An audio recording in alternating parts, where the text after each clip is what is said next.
Go ahead, guys. Hey, Bruiser, could you talk about Tavon's improvement in this his second year and just how his game's come around? I mean, he's got more confidence, you know, and, you know, I always knew he could do what he does, but you got to be confident to do it. And actually, after the UCLA game, I said to him, I said, my man, I saw a different player in the preseason. If we go to play UCLA, never even looked at the basket.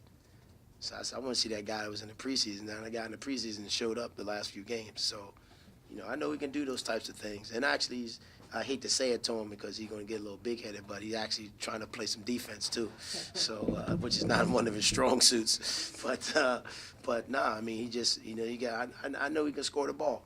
I know he can, and he just got to have the confidence to go out there and be able to do it every night.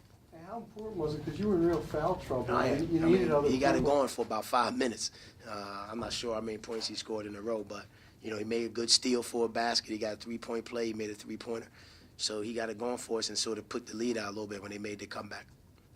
You know, could you talk about that? You had nine points in a row. Just what's going through your mind when you're doing that? I was just in the zone, I guess. I don't know. It was just a rush going through my body. It was just exciting to play like that. So just good to help my team win, you know. How much is your, Coach Flynn talked about it, how much is your confidence improved since last year? It improved a lot.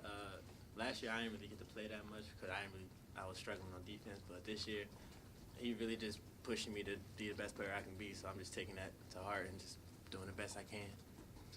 Coach, how big is it to have that kind of offensive production off the rest of the team when Chris Vouch gets his second foul 3 minutes into the game?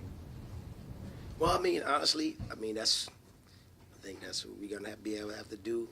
We're going to be a good team. That's what's going to happen. You know, I expected it a little bit, to be honest with you.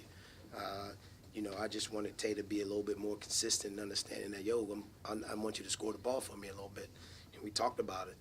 So I think what's been able to happen is if one of those guys in foul trouble, somebody's been able to step up and be able to play. And even our big guys, even Rodney and Muhammad, although he didn't play tonight, those guys have been able to step in and give us some good minutes. And I'm not necessarily looking for them to score a basket, but they do rebound. They've been playing pretty decent defense. But, you know, our guys were consistently getting 4 guys in double figures. And, you know, I want my guys to be aggressive, and that's been able to do. So to be able to have, usually that's Fouch's job. Fouch used to do that, come in the game, and he got all the points. Now, you know, Tay's been able to do that. So as long as he keep playing defense, and you know, he's going to have his opportunities to score. Bruce, they got to 48-44, and you know you're on the road, and they're making a little bit of a run, and then you responded. What's that tell you about these guys? You know, hostile and doing all that. Well, we know we talked about not stepping back tonight. Now, you know what I mean, taking the punches and be able to just keep going forward. That was our big thing. I said we play smart and we play tough, and we'll be in New York. That was our thing. What does it mean to be playing in New York next week? I mean, it's good. I'm happy for these guys. Fauci's from there, so you know, it's a big thing. You're on prime time. You know, we playing against some of the better teams in the country. I don't know who won or who's in the other brackets or anything like that, but, you know, it's always one of the major tournaments. So, you know, Drexel will be on TV. It's big time. Well, what's that mean to you? It means a lot. I've never been to Madison Square Garden, so I'm looking forward to that. I always walk by it. Never been inside. Is that right? Yeah. Never been there? Never. I always walk by it going home, but never been inside. No temptation to just sort of swerve in or anything? Is this a fun game for you guys to kind of come in here? I mean, it got a little chippy towards the end of the second half, end of the first half, beginning of the second half. Do you guys kind of like, at the end, it seemed like you guys were enjoying yourselves? Yeah, we were having a lot of fun out there. But when you're playing with your boys, you already know it's going to be fun, so, yeah. Drew, Dante played 38 minutes tonight and 13 minutes that you guys really held Judge and Jack in check. Do you guys see it? Do you see a correlation there? Well, I mean, you know, yeah, because he's probably the better defensive player, and he's been rebounding the ball. So we need him to be out there. He's a senior. He's been out there. He's been playing. He rebounded. You know, he played pretty tough defense when we needed it. He's the smarter of the 2 guys out there, the guys that's out there. He helps the other guys out. So we need him out there. You know what I mean? It's been, you know, we see the difference with our interior defense when he's not in the game. So we need him to stay out there and be able to do that. Can you just talk real quick what happened with Damian at the end of the half with the double technical? I don't know. You got to ask the referees, man. I didn't really see it, and I don't know why. I don't know what happened. I just couldn't believe they called double technicals, but it didn't seem like they, you know, squared up or anything like that. So I didn't even really see it. Is the foul trouble, you think, something that like you guys can adjust to, or is it Well, we're just gonna like have it to. is? I mean, everybody in the country gonna be in foul trouble for the first 3 months of this 2 months of the season, to be honest with you. So, just because of the way they're calling it. So we just gotta be able to, we gotta adjust to it.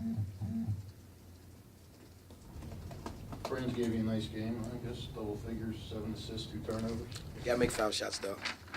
I'm hard on my point guards, and when you forfeit from the foul line, that's not good point guard play. So, you know, and I thought he had a couple tough turnovers at the end of the game.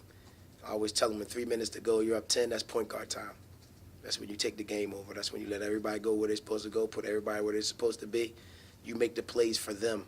And, I mean, he played well. I thought he did a great job on Miles tonight. You know what I mean? We didn't want him to get off, so defensively I thought he did well. But, you know, he's a good player. And but I still think he got a little, he could play better. I put it to you that way. You had 4 players with 4 fouls, 1 fouled out, 2 other players with 3 fouls. But you kind of kept the bench shorter than you did the night before. Talk about like how you had confidence in these guys. Well, they called the play. They called some of the fouls real late in the game, though. They called a lot of fouls in the last 3 minutes. So now that's why guys got the 4. But they were late in the game, so that's one of the things, too. The fouls that were called weren't in the first 15 to 20 minutes of the first half. They were in the last 3 or 4 minutes of the game. That's when they started getting some of the fouls against us, and they went to the line. Very good.